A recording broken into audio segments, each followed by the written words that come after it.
Bonsoir, bonsoir à toutes et à tous. Merci d'être là ce soir. C'est un grand plaisir d'inaugurer avec vous l'exposition Histoire croisée. Histoire croisée est un projet qui est porté par Léa-Catherine Szacka, que nous aurons le grand plaisir d'écouter dans quelques instants. Cette exposition nous arrive grâce au Centre culturel canadien à Paris, qui l'a produite avec Léa-Catherine. Je tiens à remercier chaleureusement Marc-Antoine Dumas, son directeur, et Catherine Bédard, qui est co-curatrice de l'exposition. Et nous avons également l'honneur d'accueillir ce soir Virginie Lévesque, qui est conseillère aux affaires politiques, publiques et culturelles de l'ambassade du Canada à Bern. Merci d'être parmi nous pour cette inauguration. Ce soir marque aussi une intention de la direction de notre faculté de rapprocher Archizoom et les archives de la construction moderne. Notre directeur d'institut, Vittorio Aureli, vous en parlera tout à l'heure. J'aimerais à titre personnel remercier Salvatore Aprea, qui était directeur des ACM et qui a fait un travail extraordinaire avec son équipe pour organiser ces archives. Et avant lui, Pier, qui est décédé récemment, mais qui était le premier directeur des archives de la construction moderne, qui ont été créées en 1988. Et c'est un bien extrêmement précieux pour l'EPFL. Un bien d'ailleurs c'est un bien d'importance nationale reconnu par la Confédération et un bien évidemment extrêmement important pour notre travail ici à l'école. On sait que sans archives, il n'y a pas vraiment de culture ni de recherche possible. Donc c'est aussi particulièrement symbolique en fait, que ce rapprochement se fasse au moment de l'ouverture de l'exposition Histoire croisée, parce que c'est une exposition assez exemplaire de documentaire qui est basée sur des fonds d'archives extrêmement importants.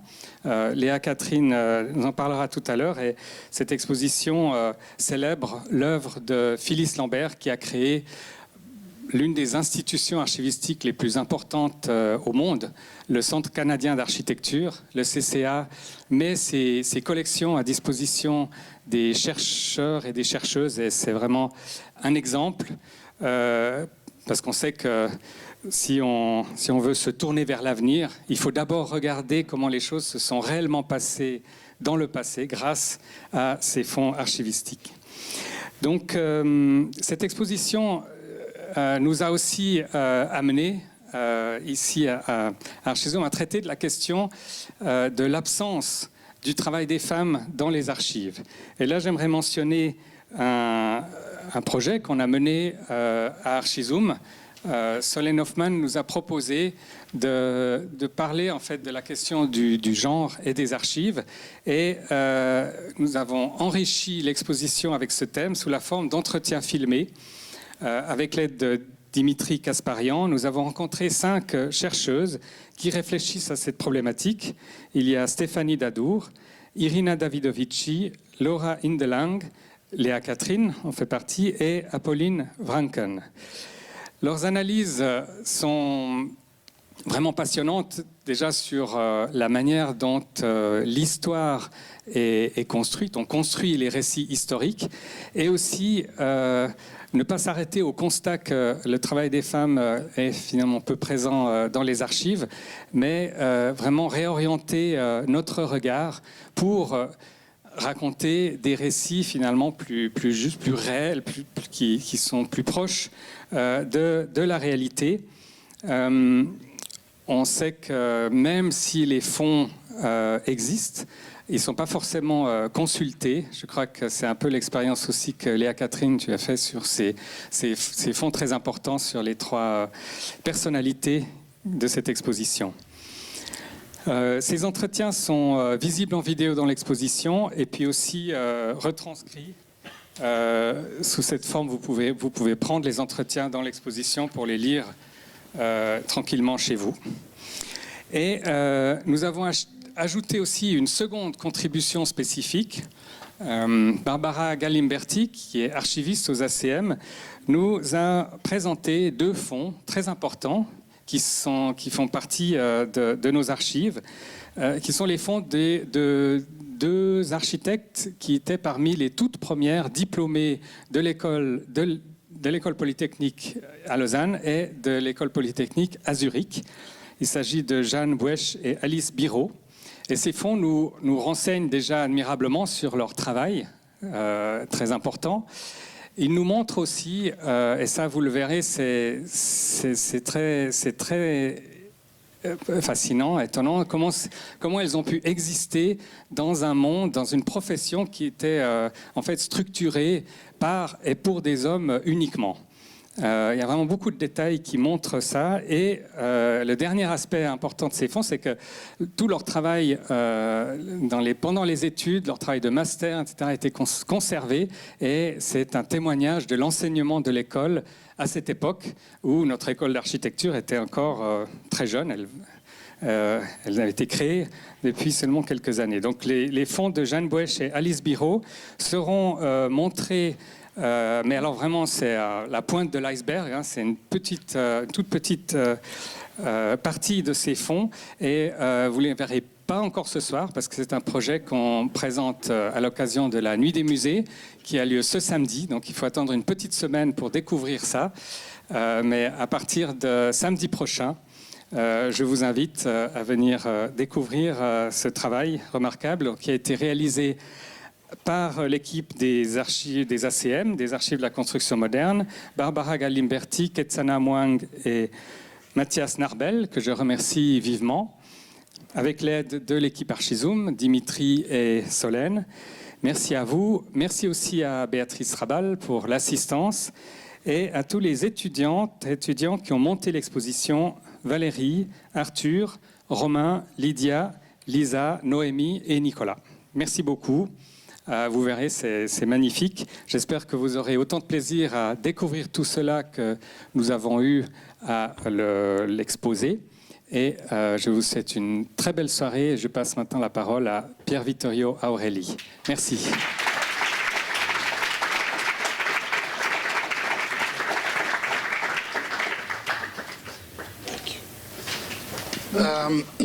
Okay.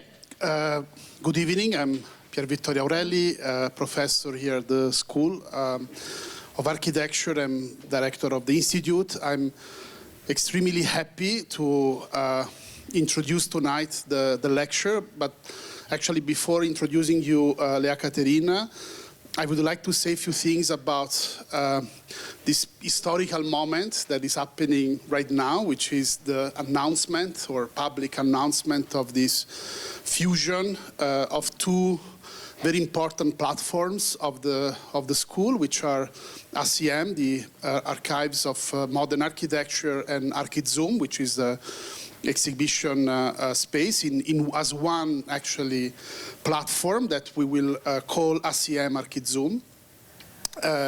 And of course, I will also introduce you about the people who are part of this new, let's say, platform. But before that, of course, I would like to join Cyril in thanking Salvatore Aprea, who actually was the previous director of ACM. And of course, I should say that the rationale behind this fusion was partly part of economic restructuring of the platforms of ENAC. So we cannot hide that this was one of the major pressure. But we also think that this fusion is also an opportunity to build something perhaps not completely new, but something that perhaps would increase the reach, the outreach of these 2 platforms, especially to make the archives more of a protagonist in our school.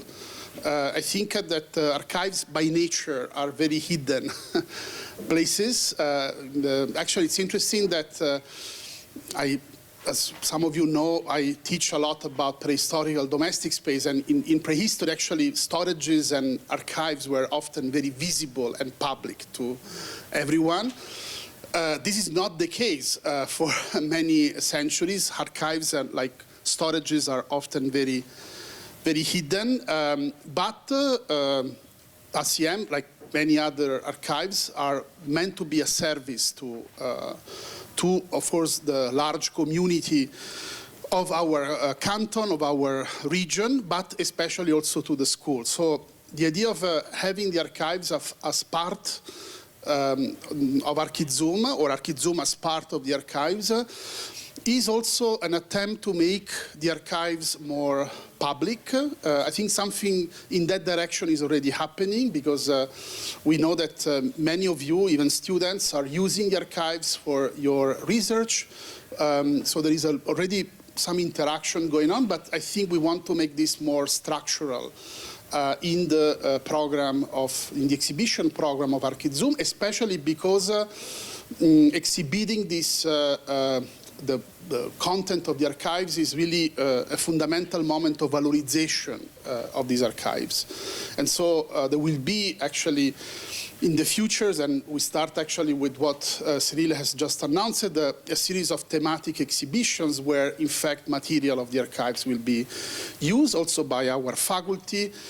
So in a way, this fusion will be really an attempt to make the archives one of the main resource scholar, but also public resource of the school. I would like actually, therefore, to name the people who will be part of this new, let's say, platform, ACM Archizoom, who are actually, of course, Cyril Veillon will be the director, Barbara Galimberti, who I think is here, Ketsana Mwong, I don't know if it's here, but, and Matthias Narbel, Solène Hoffman, Dimitri Kasparian. So this will be the core of this new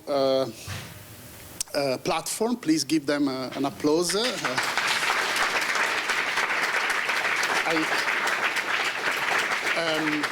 I really hope that this new team really will help us to really build this collaboration and make it working. I'm sure this will be the case. There is already a lot of enthusiasm and ideas actually on the table, and I'm really happy to say, and I will say more about it in the future, that we have a really an exciting program of exhibitions. Many of them will be curated by our own faculty, so this is also another project that we are trying to implement, that exhibitions will be, of course, curated by guests, like in this case by Léa-Catherine, but also our faculty will use, in fact, perhaps the exhibition space, but also the archives to make exhibitions. So I'm very happy about this prospect, and of course, needless to say, we need all of your support, either factual, but also, let's say, spiritual, to make to make this effort a success. So, having said that, now it's my great pleasure to introduce Léa-Catherine Szacka. She's, in my opinion, one of the most important scholar of modern and contemporary architecture. She has written books, she has made exhibitions. The latest one, of course, is the exhibition we open tonight. She's a very important educator, currently teaching the School of Architecture in Manchester. She's responsible for the History and Theory program in that university. She has published very important books. I should mention maybe two, Exhibiting the Postmodern, which was a book that really put on the map of contemporary historiography what we call POMO, or postmodern architecture. She did it by focusing on a very landmark exhibition, which was the first Venice Biennale, curated by Paolo Portoghesi in 1980, and especially on a landmark project, the Strada Novissima. And in fact, since then, Léa-Catherine has focused really on this peculiar aspect of architecture, which is really how architecture culture is broadcast and curated and exhibited, and how often this aspect of architecture becomes extremely influential, almost as a project on its own. And in fact, my feeling, and Léa-Catherine, correct me if I'm wrong, the exhibition tonight follow up that interest, because two of the figures that are being shown in the exhibition, Ada Louise Huxtable and Phyllis Lambert, were not really architects. They were people acting as critics, as clients, as curators, sometimes even as activists, really participating to very important public debates and public issues. Of course, Aulenti was, on the contrary, a very hands-on practicing architect, but of course, needless to say that this exhibition is also a provocation for us to think really the role of female architects or female cultural producers of architecture, and how their role, their agency, has often been somehow neglected, and this is really an effort to shed light on these very important figures. And it's very interesting the frame in which she understands this, let's say, important protagonist through the idea of a crossing historiography, an historiography that try to actually build parallels or sometimes crossing by these figures, which is a very original way to really narrate not just history but histories, and make them converging on sometimes actually diverging on some specific topic. So of course Léa-Catherine is also a colleague here at the school, because she has taught for several years. She has been external examiner, so she's a very important friend of the school, and I hope she will remain so, because we really esteem her contributions, and in a way this exhibition is also our tribute to her. In a way you are ideally following the people. In a way this exhibition is also joined by Léa-Catherine, who is the curator, but is also one of the protagonists of this crossed history. So without further ado, I would like to just give the word now to Virginie Lévesque, who is a counselor for culture in the embassy of of Canada. I'm really sorry. Of Canada here in Switzerland. Please take the floor, and then Léa-Catherine will speak. Thank you.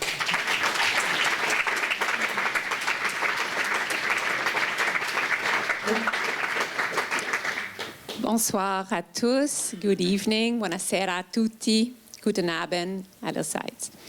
C'est un grand plaisir pour moi d'être parmi vous ce soir à l'École polytechnique fédérale de Lausanne à l'occasion du vernissage de l'exposition Histoire croisée. Je tiens à remercier les autorités ici présentes, Monsieur le directeur, Madame la directrice, remercier chaleureusement évidemment Monsieur Cyril Veillon et toute l'équipe d'Archizoom pour leur accueil ainsi que leur collaboration avec notre Centre culturel canadien à Paris. Je souhaite aussi remercier Dimitri Kasparian qui a assuré la logistique matérielle de l'exposition avec beaucoup de professionnalisme. Pour mes collègues, ce fut un plaisir de collaborer avec lui dans un esprit de confiance et d'efficacité. Cette exposition met en lumière trois femmes visionnaires du monde de l'architecture, une Italienne, une Américaine, une Canadienne. Et comme représentante de l'ambassade du Canada, je suis particulièrement fière de voir l'héritage de Phyllis Lambert, figure emblématique canadienne célébrée ici. Son œuvre a profondément marqué le paysage architectural au Canada comme à l'international, par une approche engagée, inclusive et tournée vers la transformation sociale. Phyllis Lambert a su redéfinir l'architecture comme un outil de dialogue urbain, de préservation du patrimoine et de justice sociale. Et dans un domaine historiquement dominé par les hommes, elle s'est imposée avec rigueur, vision et audace. Dans les années 50, elle a dirigé des projets majeurs comme le Seagram Building à New York et fondé le Centre canadien d'architecture à Montréal. Des gestes forts qui ont ouvert la voie à une reconnaissance accrue des femmes dans les sphères de pouvoir et de création. Son parcours incarne une lutte pour l'égalité des genres dans les milieux professionnels. Elle a démontré que les femmes peuvent non seulement participer à la conception de nos villes, mais aussi en définir les valeurs et les orientations. L'architecture, selon elle, n'est pas qu'une discipline esthétique, c'est un levier de changement, un espace de réflexion critique, un terrain d'action pour une société plus équitable. La tenue de cette exposition à l'EPFL reflète aussi une relation académique et culturelle précieuse entre le Canada et la Suisse. Elle offre aux étudiantes et aux étudiants en architecture une occasion unique de découvrir l'héritage de Phyllis Lambert et de d'autres femmes contemporaines, d'explorer des trajectoires internationales, de réfléchir sur l'impact de leur discipline. Je tiens évidemment à saluer le travail de Léa-Catherine Szacka, co-commissaire de l'exposition, dont les racines canadiennes et l'expertise académique enrichissent ce projet d'une dimension intellectuelle précieuse. Cette collaboration illustre parfaitement le rayonnement culturel du Canada et notre engagement envers des échanges internationaux. Je vous remercie de nous inclure dans ce moment culturel important et je me réjouis de découvrir l'exposition avec vous. Merci. Thank you. Buonasera. Vielen Dank.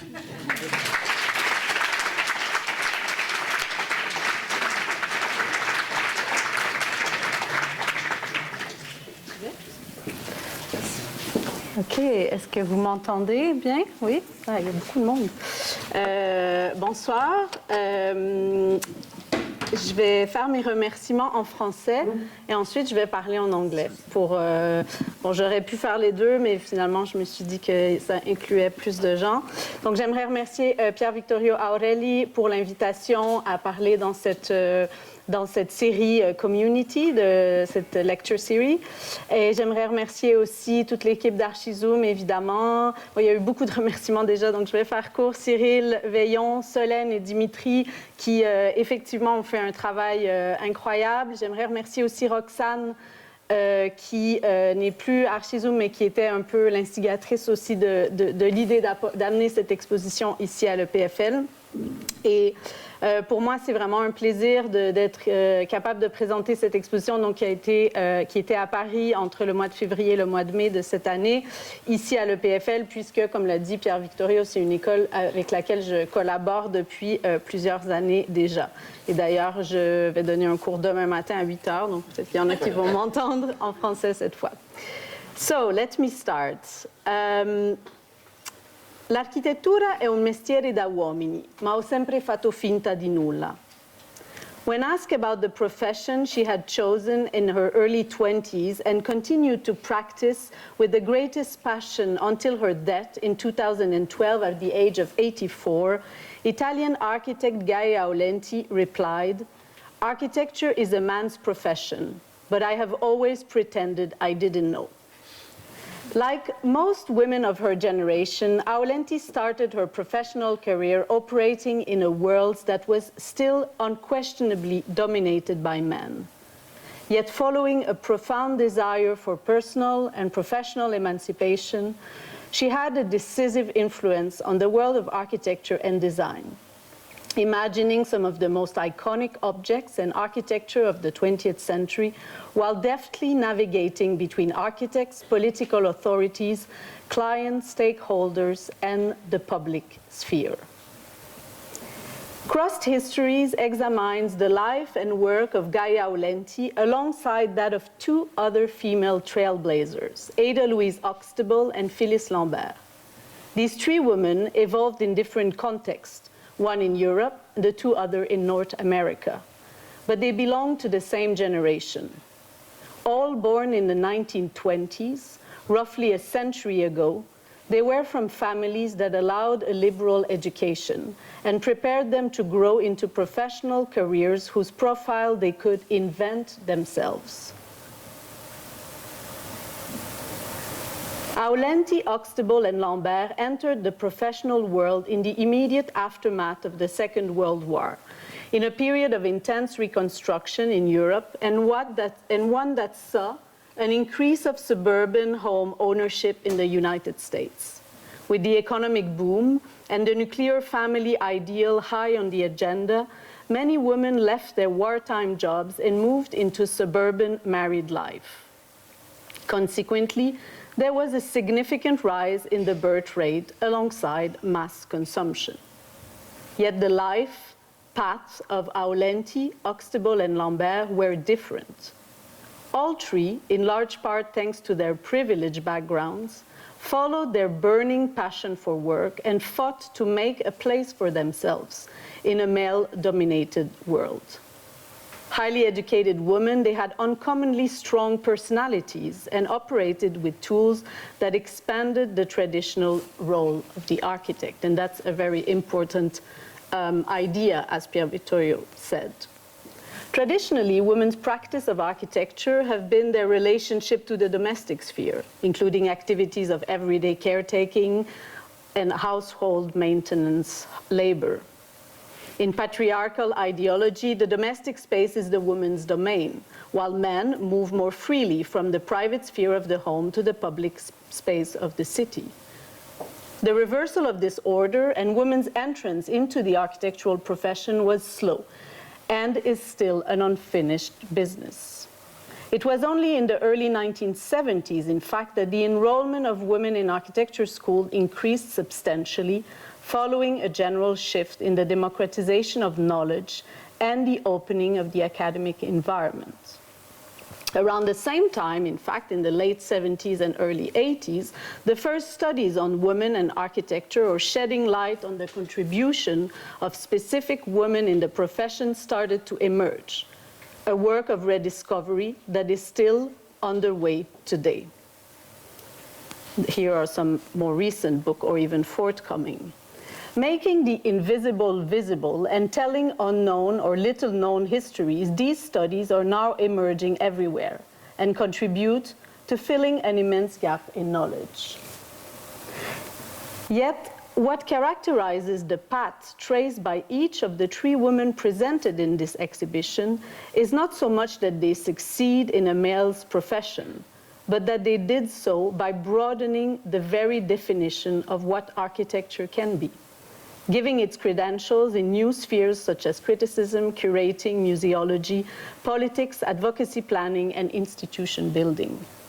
As Anne-Marie Adams and Petra Tancred explain in their book Gender and the Architectural Profession, by refusing on occasion to follow a conventional architectural career, women have branched out into the wide range of alternative employment, ignored by the profession, but nevertheless extending and elaborating upon the core areas of architectural practice. The agency of these women that you will see in the exhibition can be distilled to three common threads. There's a lot of through three common threads across the otherwise diverse path of Aulenti, Huxtable, and Lambert. So I put them here. But first of all, three women were active during the shift between modernism and postmodernism and adopted what I would call an ambivalent position towards these architecture, a nuance that characterized their modus operandi. Second, they had a common sensibility towards history, and have, in a way or another, in different ways, in fact, been instrumental in the debate over building conservation. And third, they all share the belief in the need for public engagement in the creation of the city, both through public spaces and through public voices. Oops, I'm missing something here, so I will. Women's achievements have slipped through the cracks, remained unrecorded, frequently due to an absence of archives. So this, with this slide, I will also mention again the fantastic work that was done by Solène in this addition to the exhibition that really focuses on the question of archive. Often accounts that do remain are difficult, if not impossible, to locate and integrate into existing histories.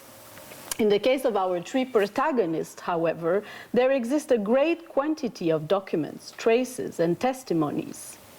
Following the work of architectural historians who recently focused their attention on female architects and echoing a larger trend in past and ongoing research in architectural history and urban study, I used archives and interviews to explore the professional and personal trajectories of our three protagonists.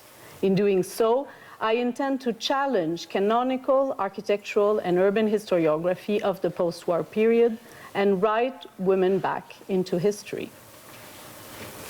Life and work between Milan, New York, and Montreal. I will have to do a little bit of biography, so I will be quick, but I have to present the three protagonists.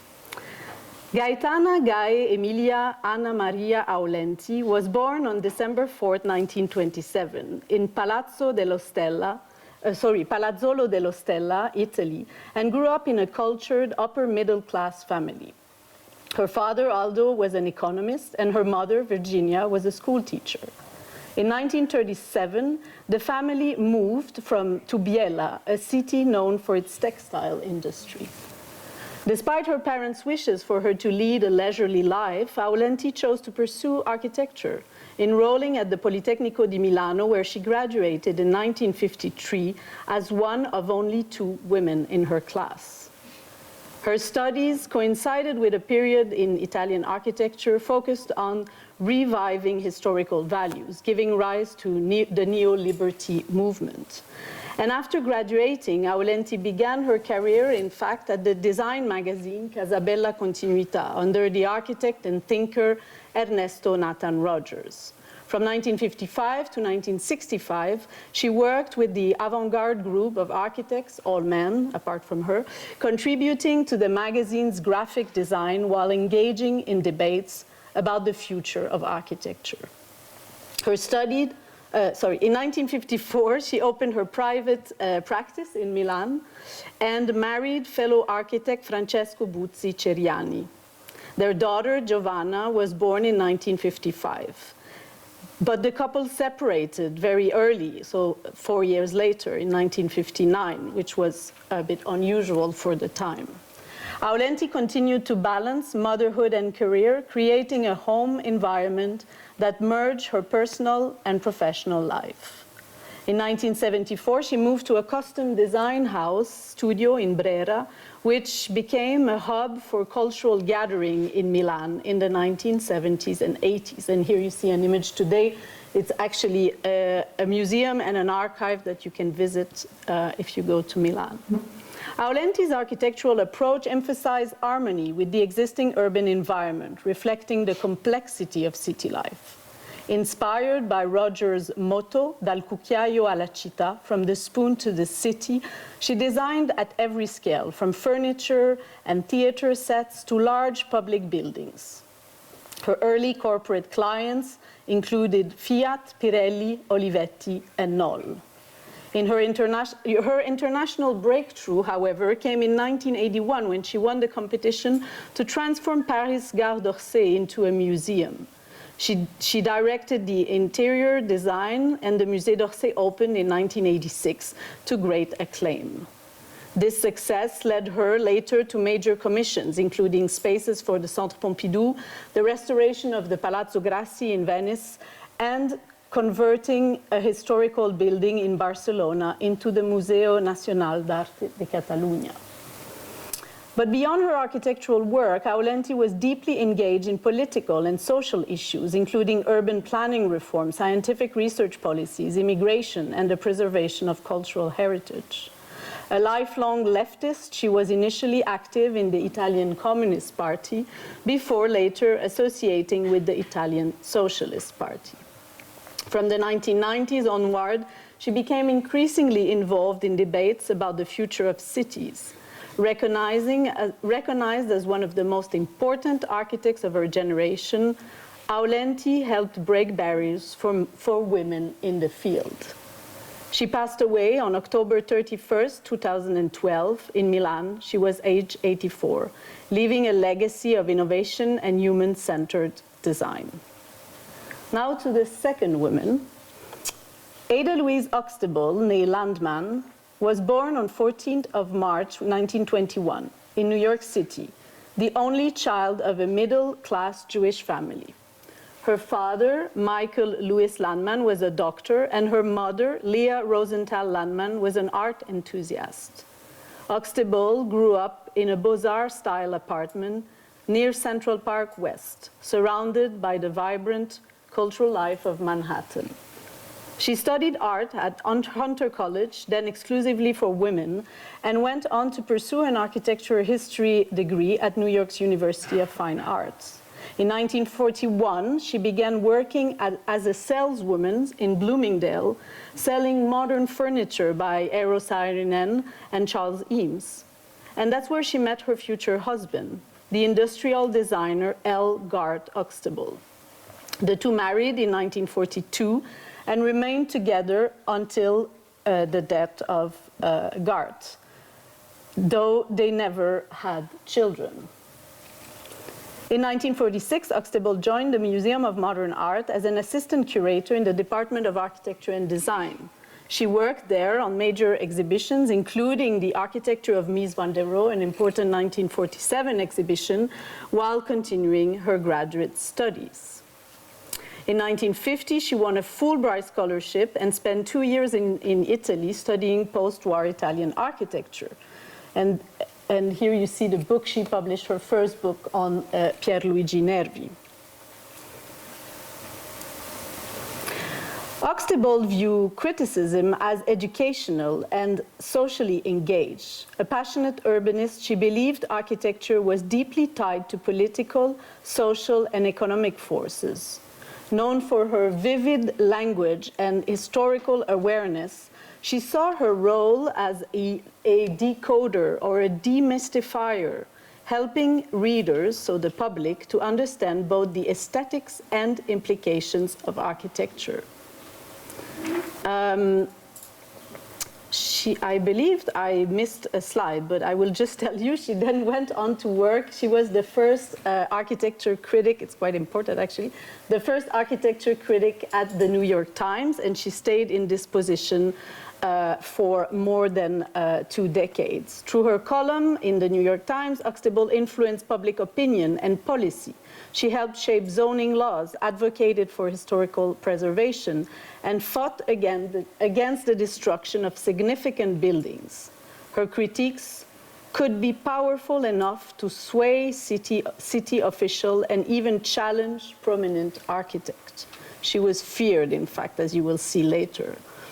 Her groundbreaking work earned her the very first Pulitzer Prize for Criticism in 1970 and a MacArthur Fellowship in 1981. She was also named in the New York Times editorial board in 1973, and she was only the second woman to hold that role. After leaving the Times in 1982, Huxtable focused on writing books, publishing 11 works over her lifetime.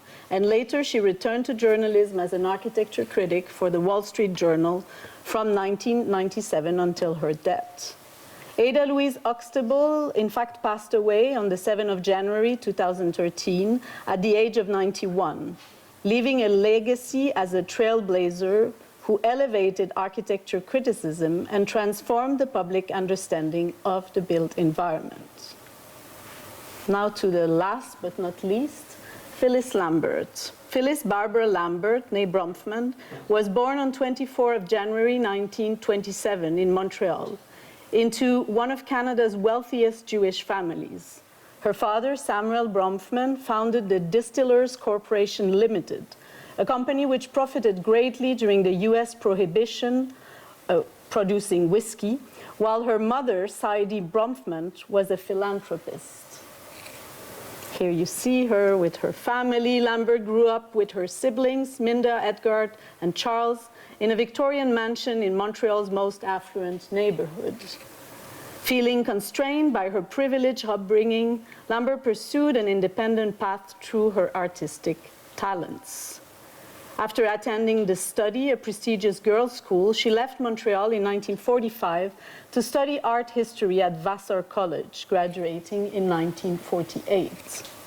And a year later, she married Jean Lambert, a French-German economic consultant, and moved to Paris with him to work as an artist. The marriage ended only 5 years later, in 1954, and Lambert remained in Paris as a sculptor, and in fact she kept, as you can understand, the name of her husband. The same years, she received a letter, when she was in Paris, from her father, describing his plan for the new company headquarters in New York. Alarmed by the proposed design, Lambert convinced her father to reconsider and personally took charge of finding a suitable architect for the headquarters.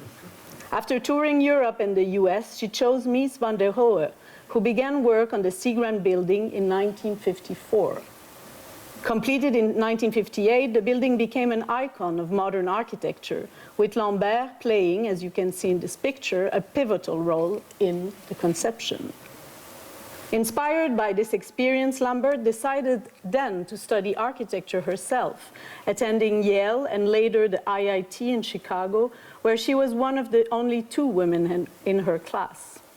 She graduated in '63, and soon after she designed her first and almost only building, the Saïdi Bronfman Center for the Arts in Montreal, named after her mother. Following her father's death in 1971, she returned to Montreal and became deeply involved in urban activism.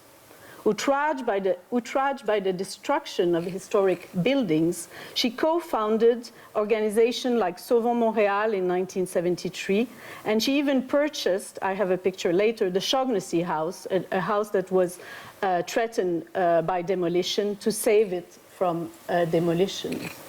She also founded in 1971 another organization called Héritage Montréal, an organization dedicated to preserving the city's architectural heritage. And as it was mentioned before, in 1979, she created the Canadian Centre for Architecture, the CCA, a research institution and museum aimed at making architecture a public concern. This is the Shaughnessy House before the construction of the CCA that, as you will see in a second, was built around it. By 1989, the CCA had moved into a new complex designed by architect Peter Rose and built around the preserved Shaughnessy House. So here you see it. Celebrated as Joan of Architecture, Lambert remains a powerful voice for heritage and urban renewal. In fact, I was saying she published an article in the newspaper a few days ago to try to prevent a building in Canada from being demolished. In January 2025, she celebrated her 98th birthday, and she continues to live and work in Montreal. This is her in February when we opened the exhibition in Paris. So now that I place these three protagonists, will go beyond biography, modernist preservation, and the public realm. While the personal and professional histories of each of our 3 protagonists is in itself fascinating, this exhibition aims to go beyond single biographies. It crosses the destinies of these women by identifying, as I said before, common themes and consistency with the aim of writing an histoire croisée, or crossed history. The idea is to see what characterizes these women and why they should be looked at, and what leitmotifs were at the heart of their work and agency on architecture and the city. In June 1976, Ada Louise Huxtable published an article titled "The Gospel According to Gideon and Gropius is Under Attack," which started with an emphatic observation. She writes, "Modern architecture is at a turning point." In this long text, Huxtable explains in great detail that by the mid-70s, what by the mid-70s had happened to modernists' ideals. The postmodern turn, which she qualified as counter-revolution, meant that the functional and formal purity, as well as the rejection of the past, were debated and denied. Acknowledging that much had changed in the past, in the 50 years since the revolutionary advent of modern architecture, Huxtable wrote, and I quote, "Looking for enrichment both visually and emotionally, this generation has indulged in a romantic revivalism that accommodates both the most superficial nostalgic kitsch and the most reformed historicism. It is an orgy of rediscovery." And she continues, "The new approach requires skills and carries a high amount of risk, and at the same time, there is a careful questioning of everything the modern movement promised to deliver." So while defending modernists, she acknowledged that architecture was at a genuine crossroads, unlike that of any time in history. When Aulenti, Huxtable, and Lambert started their career, architecture was ruled by modernism, a style dominated by great men, great monuments, and the myth of the architect as a genius. At first, they evolved in a world of optimism, where people believed that architecture and design had a powerful and positive role in helping people live a better life and making the world a better place. But in the mid and late 1960s, something changed when the so-called great masters of the modern movement all passed away in a short succession. Frank Lloyd Wright died in 1959, Le Corbusier in 1965, and Mies, Rogers, and Gropius in 1969. So many architects started to criticize the modern movement and shared concern that the modern city, implemented by central and local governments in the decade following World War II, was alienating and did not mean anything for those who lived in it. Others, like writers and journalist Jane Jacobs, criticized what they perceived as an increased sense of placelessness due to a loss of both community and urbanity, and championed a new community-based approach to planning. An interesting fact, in 1958, as Lambert was overseeing the completion of Van der Rohe's seminal Seagram building and its adjoining plaza, Jacob received a grant from the Rockefeller Foundation to write her seminal book, The Death and Life of Great American Cities. According to Lambert, both the Seagram building and Jacob's book changed public attitudes about the city. Both women's political engagement focused on a series of objectives and methodologies, such as the interest in informing and empowering citizens through architectural reflection, able to change public attitudes about cities and their development, challenging participatory approaches to urban planning, as well as an explicit involvement in activist operations against damaging urban policies to increase awareness about the future of societal environments. Lambert's ambivalent relationship to modernism, also her ambivalence between modernism and postmodernism, is also apparent in the building she designed or to which she contributed. While her special relationship to her mentor, Mies van der Rohe, so the great master, led her to use in the late 1960s a purely Miesian aesthetic in this design for the Saidi Bronfman Center.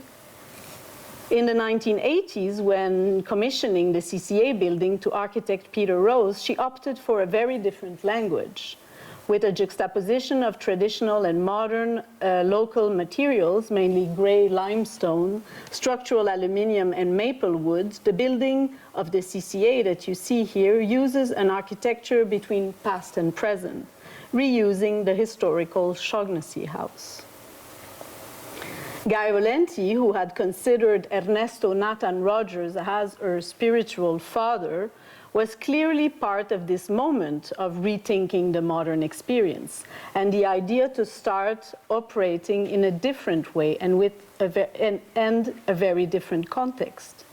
Aulenti was undoubtedly the most postmodern of our three protagonists, a label that she owes mainly to her work on the Musée d'Orsay, a project characterized by historicism and by a desire to connect to present-day technology with the richness of the past. But Aulenti, Huxtable, and Lambert's long career meant that they found themselves caught between modernism and postmodernism, showing signs of ambivalence, as I would suggest, around the 70s and 80s, a period during which their own certainty towards a style they had so clearly endorsed began to be shaken. Now to my second point. In the early 20th century, women played a crucial role in the birth of historic preservation movement. And many of these women were also linking preservation with good urban placemaking in general. Indeed, scholars have recently shown how politicized feminine voices were at the roots of the modern historic preservation movement. In the interest in historical architecture and the continuity of the built environment, coupled with a strong belief in the value and necessity of historical preservation, is another common theme that linked the destinies of Aulenti, Huxtable, and Lambert. In the 50s and 60s, sentiment concerning the preservation of old buildings was fueled by a growing fight against urban renewal and its systematic clearing out of areas of inner cities in favor of new housing, new businesses, and other developments. Each of these women, however, used different tools in their defense of historical buildings and the fabric of the city. Huxtable championed preservation because she believed old buildings contributed vitality to the cityscape. She was equally concerned about parks. She was opposed to private monuments on parkland. And between 61 and 65, before the adoption of New York City landmark law in 1965, she wrote some 20 pieces about preservation. You see just a few here. These editorials, sharp, powerful, and often witty, focused on the individual buildings and the fabric of the city. But it's in the 1960s that she started actively campaigning for preservation and that her work started to gain momentum when she strongly opposed to the demolition of Penn Station in New York. However, the battle to save Penn Station was lost, and in her farewell to the Grand Monument, she wrote, "Monumental problems, almost as big as the building itself, stood in the way of preservation. But it is the shame of New York, of its financial and cultural communities, its politicians, philanthropists, and planners, and of the public as well, that no serious effort was made. A rich and powerful city, noted for its resources of brains, imagination, and money, could not rise to the occasion. The final indictment is of the value of our society." Lambert was also crucial for a new approach to the historical fabric of the city in North America. In the 1970s, when returning to Montreal after years abroad, Lambert used her patronage, activism, and power in the city. She started by documenting the city. You will see examples of this downstairs.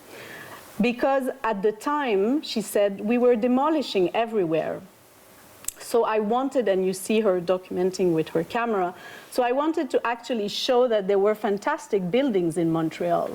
I wasn't doing this for conservation, she says. I was really doing it to understand how the city grows. And here you see some examples. In 1973, she became director of a group researching Montreal's historical Greystone buildings. And the same year, scandalized by the savage demolition of the Van Horn mansion, she took part in the creation of Sauvons Montréal and acquired, as I said before, the Shaughnessy House and the surrounding land with the aim of protecting the mansion against demolition, while waiting to be able to sell it to a Toronto company wishing to incorporate it into a hotel, things that will not happen, obviously, since she then used it to build the CCA. Aulenti's architectural projects often involved retooling spaces. So she also did preservation, I would argue in another way. So her project involved retooling spaces that come with their own histories. Therefore, it is not directly as an activist for building conservation, although she did a bit of that too, that the Italian architect was a pioneer in terms of historic preservation, but more by proposing innovative solutions, especially for transforming historical structure into places of cultures and display. She is famous for the renovation of the Gare d'Orsay, but also transformed many other structures, such as Palazzo Grassi in Venice and the Scuderie Papali del Quirinale, and as I said before, the museum in Barcelona. So now to my last point, and maybe the most important. Fighting for architecture as public realm, both through public discourse and through the actual production of physical space, is the third and last common thread that links these three women. All three women presented in this exhibition that you will see in a moment saw architecture as an intellectual discipline that could be discussed in private spaces, but also in the editorial room of the magazines such as Casa Bella Continuità, or in the living room of Gaia Aulenti's house, but also in public spaces, the pages of the newspaper, the rooms of a museum, etc. As recalled by critic Alexandra Lang, Huxtable, with her regular column in the newspaper, created a position of talking about architecture to the widest possible audience, a public, broad-based, kind of humanistic space for the discussion of architecture as one of the most important things happening in cities. If architectural criticism had existed, obviously, before the 20th century, it had never been institutionalized in the same degree as the practice of architecture, and that meant that women were able to achieve a stature, influence, and recognition much larger as critics than they could do as designers. Huxtable's discourse, as well as those of Aulenti and Lambert, affected the consciousness of decision makers and the public at large, influencing some of the decisions that gave shape to the evolving physical landscape of our cities. Aulenti, Huxtable, and Lambert were also defenders early on of the idea of public engagement in the creation of the city, not only through public spaces, but also a place for public voice. While Aulenti was engaged in politics, first through her involvement with the Collettivo di Architettura and later through her association, as I said before, with the Communist and the Socialist Party, she was also at the heart of Milan's intellectual circles. Discussions among professionals and with the public was fundamental to Lambert, who in the late 70s created the CCA as both a museum and a public space for debate, and as a direct extension of her action of preservation in the city of Montreal.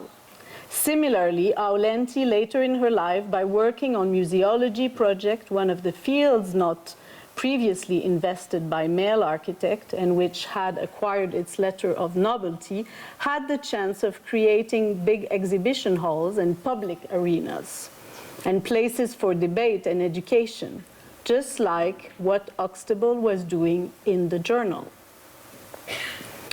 In her 1976 book, Kicked a Building Lately, Huxtable, noting some positive changes in New York, wrote, "One finds that the infrastructure of the city is also responding to design.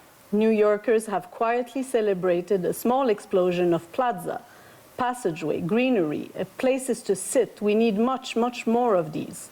Carefully reworked zoning regulations have transformed sterile spaces into increasingly pleasant and knowing demonstrations of urban design expertise." In a more concrete way, it was by the design of physical urban spaces for exchange and encounters that both Lambert with the Seagram building and Aulenti with her project for the Piazzale Cadorna in Milan created civic spaces that could become better, that could make better the environment for the setting of a new discourse on city and architecture.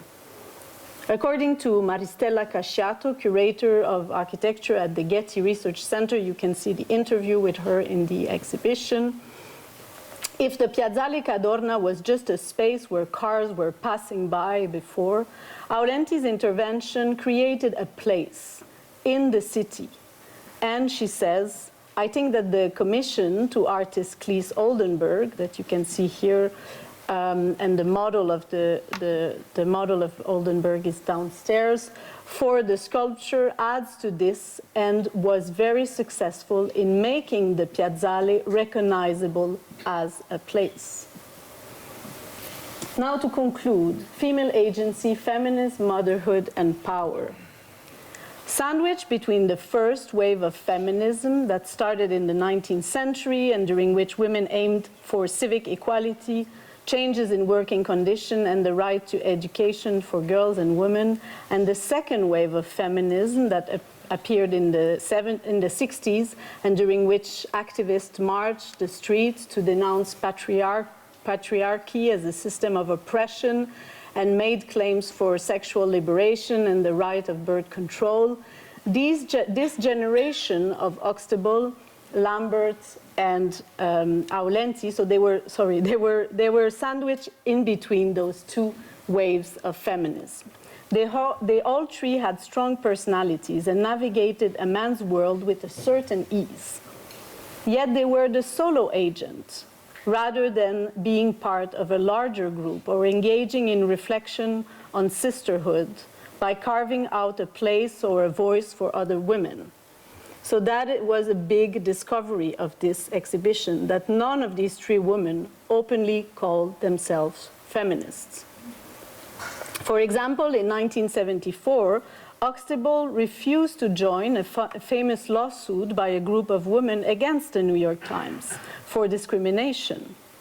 She did her own work and held her own position, but wasn't necessarily helpful to others.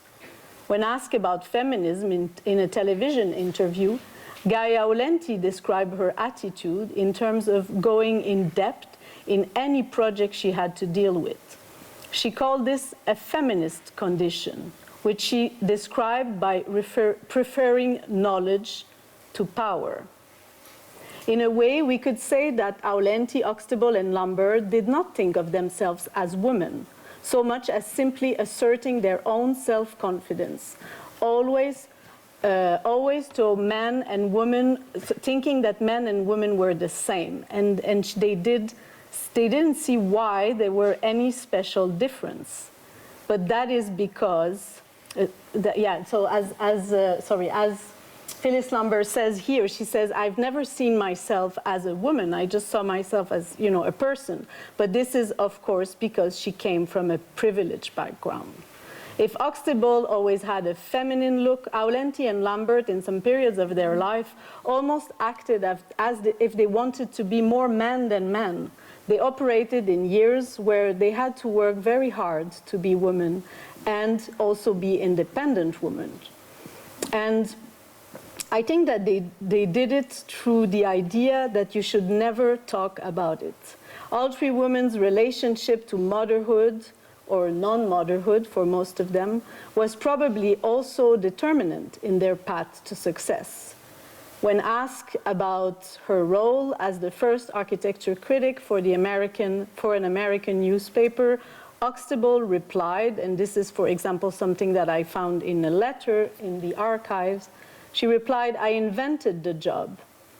It was just something inside of me I wanted to do. And later she added, I didn't have children. If I had children, it would have been an entirely different thing. Finally, all three women were influential voices connected or backed by powerful institutions or organizations.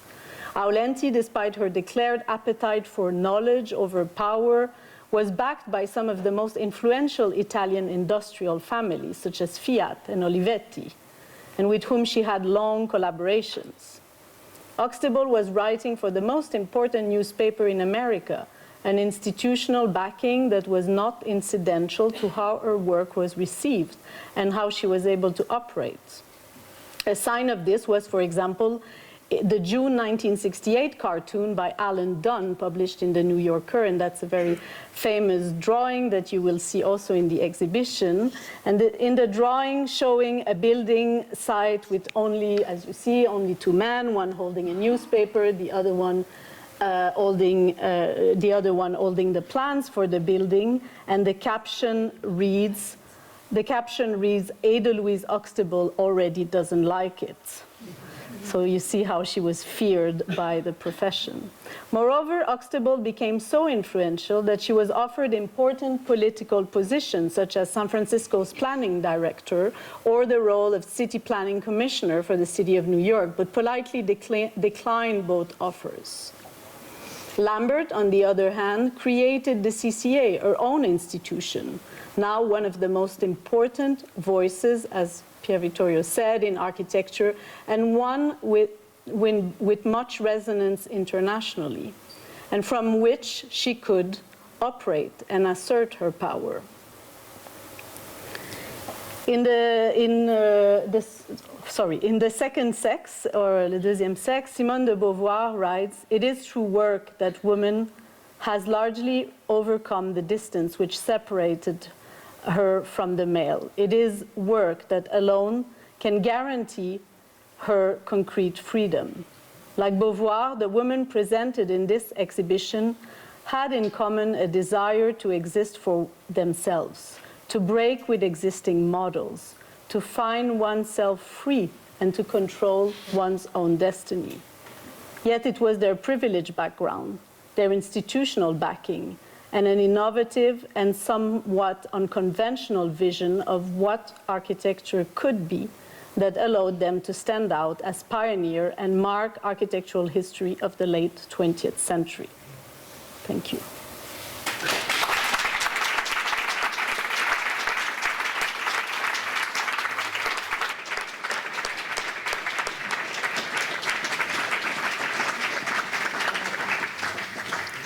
Thank you. C'est déjà long, peut-être qu'on ne devrait pas faire des questions et qu'on devrait... je sais pas comment... Oui, c'est vrai qu'on peut... on est assez impatient d'aller voir l'exposition. On peut continuer à discuter en fait, avec toi en bas dans l'exposition, en partageant un apéritif où vous êtes tous invités. J'aimerais aussi ajouter qu'il y a un livre. Il est rapidement passé au début de la présentation. Donc, Léa-Catherine a publié un livre chez Scacka sur ce thème que vous pouvez acheter en bas à l'exposition. Un très beau livre. Catalogue d'exposition. Voilà. Merci. Bonne suite de soirée. Et merci beaucoup, Léa-Catherine.